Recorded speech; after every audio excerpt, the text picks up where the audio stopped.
Hey guys, if you've been following me for a while, you know that one, I am bullish on podcast funnels and still am. And I also love using AI approaches, which are a bit more complicated to get you leads.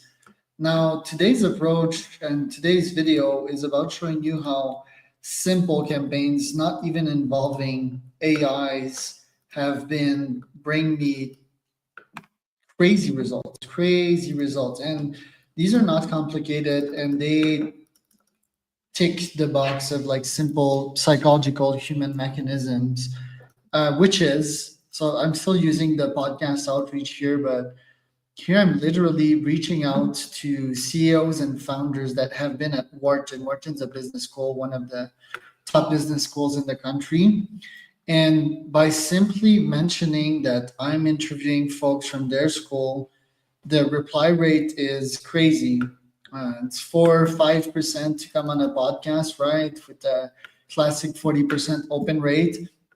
And the important metric here is that this literally takes 1 minute per campaign, and there will be 10,000 Wharton CEOs added to this campaign here. It's again simple Apollo stack sending from SendGrid, and yeah, imagine 1 minute per campaign, and the outmeasured results that this will bring. So 3% conversion rate, that would be 300 CEOs from Wharton, the top business schools that are going to come on my podcast. You may have seen some videos that I made the past couple of weeks about reaching out to Harvard CEOs, Yale CEOs, Ivy League CEOs, right? Well, this is the same here. So, how do I make that one happen? Apollo to send, SendGrid, Apollo to build a campaign, SendGrid to send. And for the contacts here, I'm using Contact Out. So Contact Out, I have a special plans with them. I'm an affiliate with them, but I think normally they're like $100 per month. And all I need to do is do like a simple search, founders, CEOs, put the school degree. So here I will deploy today Wharton, MIT, Columbia Business Schools, CBS, and LBS, London Business School. And it's a simple search. I put CEO, I put founder, I put their school degrees, I search, and then I select all these folks, 10,000, export actually, and put 10,000 here, and then press export, and then I wait. So you need to wait probably 20 to 30 minutes. So the first two here are for Wharton, the third one is MIT, the fourth is CBS, and the last one is LBS. So yeah, top business people. I'm just gonna explain the why this works, like psychologically, and the human mechanisms at play here. And finally, yeah, I'm gonna briefly explain the podcast funnel, what happens after I get to talk to them. So yeah, the mechanism here is that, I mean, if you've been to uni or to college, you know how precious these memories of yours are. So you're leaving high school, right? You're switching from being a teenager to being an adult, and this is a huge phase in life. When you enter uni, especially in business schools, there's all these integrations, right? Um, these drinking games. There's this strong camaraderie, right? If you're a guy, we could call this bromance for sure. And these memories, they stay for you. They stay with you for life, right? Especially as business people, it gets all this sudden very serious once you're at the other side of university. There's no longer like kid behaviors. You're in the market. You're there to make money. It's very serious. It's like 9 to 5 for most of us, and we now cherish these last memories as kids, right? So that is so strong in the subconscious, and don't ever underestimate how much us humans were emotional beings. Even really rational people like myself, like Elon, for example, they're very emotional, right? Like they play business emotionally, and never underestimate that when it comes to selling something to someone and having them take a decision. So immediately when I reach out to these people with their uni name, it's like love, right? It's like instant love. It's like, oh, back to my uni days, right? And then the rational minds will start justifying that emotional decision. That's what happens in most of us business people. So, oh, I will have like ex peers and people that have been in my uni that will attend this podcast, right? So it's a networking opportunity. Oh, it might be related to the uni. It's not, by the way. It's like just me making an addition of that university. I don't have any deals with that uni, and it's legit, by the way. It's just like, hey, you've been there, and do you really think that uni's gonna check all the efforts that I'm doing in Sumi? No, probably not. So it goes from emotional to rational, and the effect of that also for me is that these CEOs and these founders from these top business schools, it filters them. I'm not too much for these educational institutions, right? I mean, uni is probably the best education a human will ever get because primary school and high school is bullshit. It's total bullshit. Even college to some degree. Um, but I will tell you that if you've been to X school, if you've been to Harvard, for example, it's a very strong signal of the person you will become, like it or not. It's such a strong credential, this Harvard stamp, for example, or this prominent business school stamp, that most of the time it determines your trajectory. I found that from speaking to all of these people, right? It means that they're serious. Yes, if I would target a CEO that's not been to school, oddly enough, my favorite CEOs and some of the best out there are outliers that have not been to uni, but that is not the norm. Like most of people, if they've not been to uni, there won't be good for me, right? So I'm getting filtering at a high level of filtering from this. I'm getting all these people to say yes. It's a major hack. It's so simple. It's so time efficient. Matter of fact, I'm making a video right now and talking about that. It took me longer to build this video than to make these campaigns, right? So I think I made a case here. I'm just going to finish up with a couple of follow-ups because you guys are like, okay, you invite them to a podcast, then what happens next? You know, like once you have spoken to these CEOs, what happens next? I built a full post about it, which you can find on my Substack. If you're not already subscribed to my newsletter, let's get that one. Yeah, the follow-up game it's called. You can go check it out here.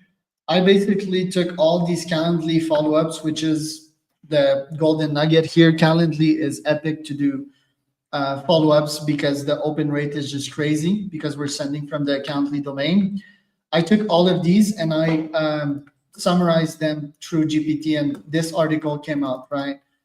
So after the call is done, I'm gonna ask them to follow me on my social medias. I'm gonna follow them back. It's a good offer, right? It's all about offers. If you want to close someone, just add tons of value to them. The why I start with that is that they might unsubscribe from the Countly follow-ups. They might unsubscribe from my newsletter, but at least if I have them on social medias, it's harder to unsubscribe there. You know, like most people don't even know how to click a post and put like, "Hey, I'm not interested in these posts," or unfollow me, for example. So if I lose them by a newsletter, because I will, you know, I post like crazy, and my goal is to hit like one very strong serotonin point. I can disappoint like at least 3 times before I'm out. I'm getting better with my content by posting so much, but my goal is, I will send them a bunch of stuff. And if I can just hook them one time, I might win their hearts for life, right? But statistically, they might not like the first stuff that I send them. So they might unsubscribe. And my remedy for that is to have them on other platforms, LinkedIn, Twitter, YouTube.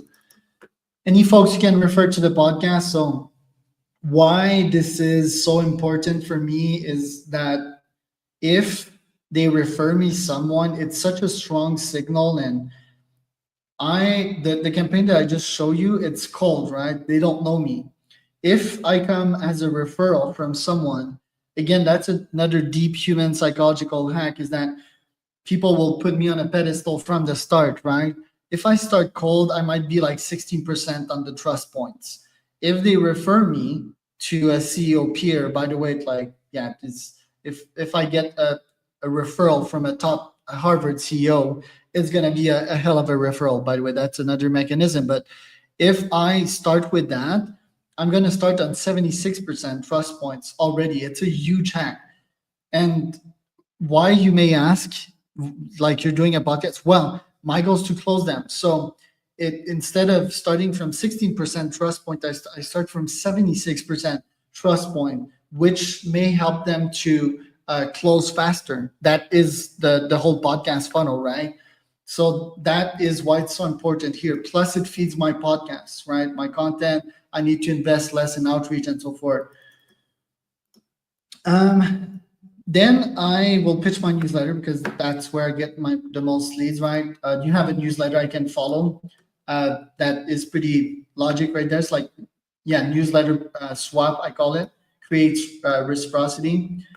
And the reason why it's stirred in importance of all of these funnels here is that, yeah, newsletter is instant. You can post it many times and it's like private, right? So it develops that higher trust. Then I pitched them, and I think 25 days later on my podcast strategy, right? Because it's like I added so much value here. It's time to pitch them with something concrete, something that can bring me money, right?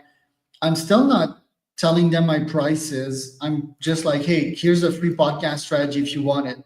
I'm going to show you the precise email to do this. So it looks like this. It looks like this here. So it's like, I'm going to build your podcast strategy for free.